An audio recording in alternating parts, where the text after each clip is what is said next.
Penunggu dari pohon tua. Diki melangkah pulang dari rumah temannya, Rian, setelah seharian belajar bersama. Matahari sudah mulai terbenam, menyisakan cahaya jingga yang menyelimuti jalan setapak.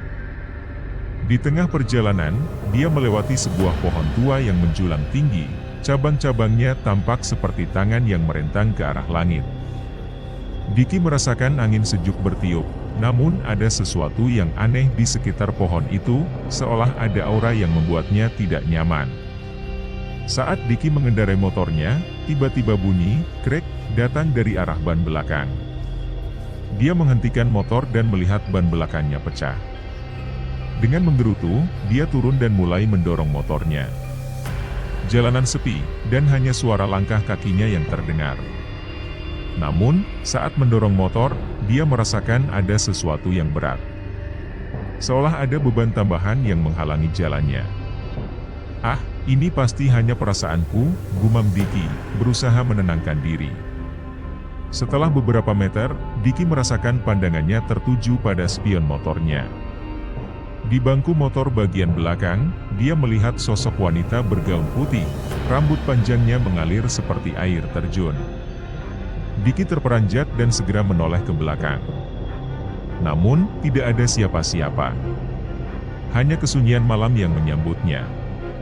Jantungnya berdebar kencang, tetapi dia berusaha untuk tetap tenang dan melanjutkan perjalanan. Sesampainya di rumah, Diki merasa lega. Namun, rasa takut itu masih menghantuinya. Malam itu, dia mencoba tidur, tetapi mimpinya hanya diisi dengan sosok wanita bergaun putih yang terus mengikutinya. Keesokan harinya, Diki berangkat ke kampus seperti biasa. Di tengah perjalanan, dia teringat kejadian semalam dan berusaha mengalihkan pikirannya. Setibanya di kampus, dia mencari Rian dan mengajak teman-temannya untuk pulang bersamanya. Namun, saat Diki menawarkan tumpangan, Rian terlihat gelisah. Aku tidak bisa. Mendingan aku pulang sendiri, jawab Rian cepat. Kenapa? Ada yang salah, tanya Diki curiga. Rian hanya menggeleng, wajahnya tampak pucat.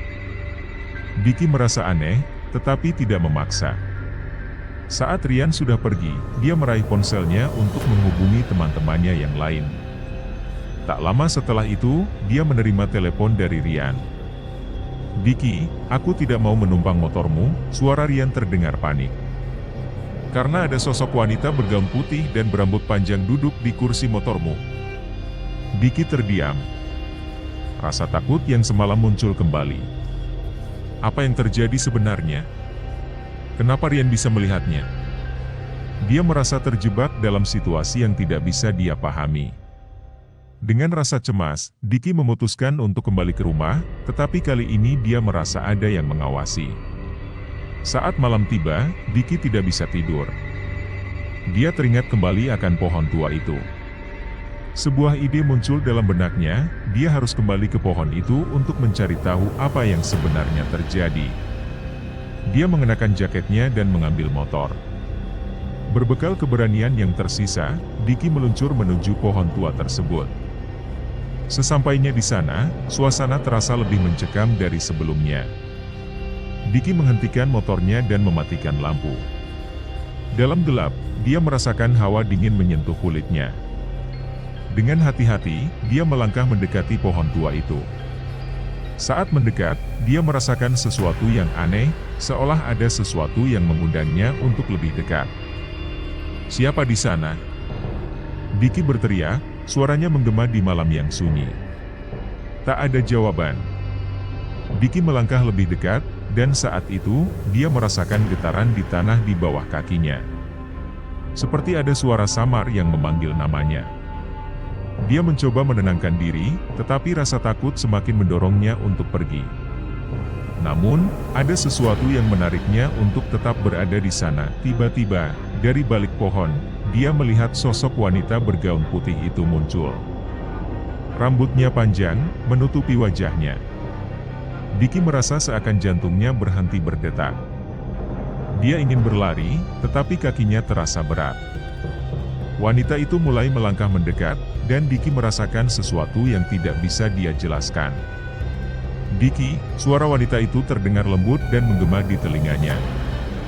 Diki berusaha berteriak, tetapi suaranya tidak keluar. Sosok itu semakin mendekat, dan Diki bisa melihat wajahnya yang pucat dan mata yang kosong. Seolah tidak memiliki jiwa, "Bantu aku," kata wanita itu pelan. Diki merasa tercekik oleh ketakutan. Tanpa berpikir panjang, dia berbalik dan berlari. Namun, saat dia berlari, dia merasa seolah ada tangan yang menariknya dari belakang. Dia terjatuh dan merasakan tanah dingin di wajahnya. Saat berusaha bangkit, Diki melihat sosok itu berdiri di depannya, wajahnya kini lebih jelas, penuh kesedihan dan keputusasaan. "Siapa kau?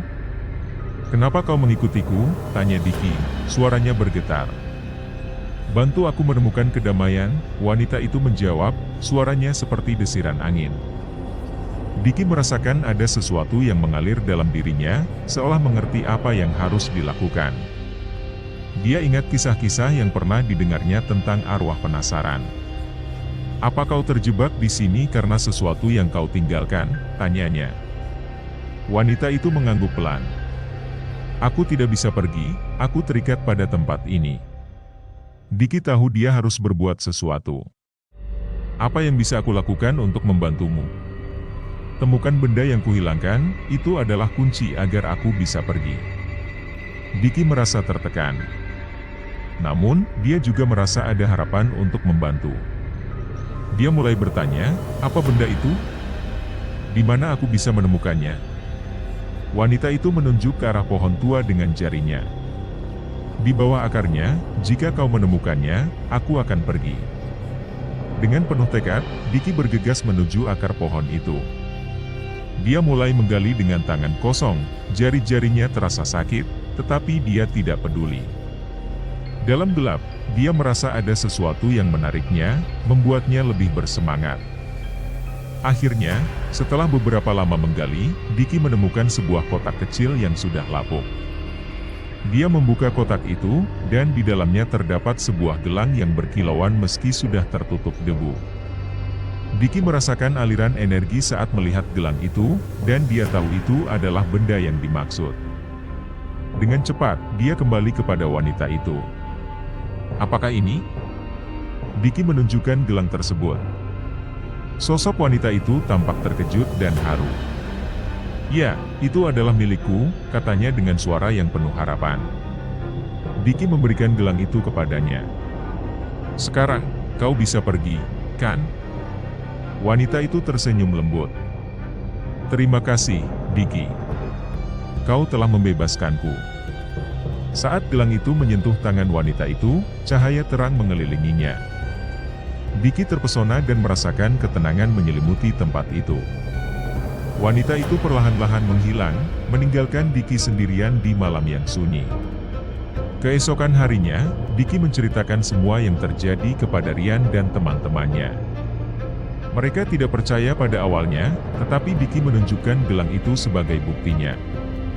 Rian tertegun, menyadari bahwa Diki memang telah melakukan sesuatu yang luar biasa.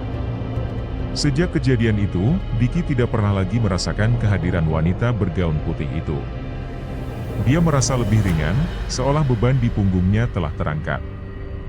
Namun, di dalam hatinya, dia tahu bahwa pengalaman itu akan selalu membekas, dan pohon tua itu kini menjadi tempat yang penuh makna, sebuah pengingat bahwa terkadang, dengan keberanian dan niat baik, kita bisa membantu mereka yang terjebak di antara dunia ini dan dunia selanjutnya.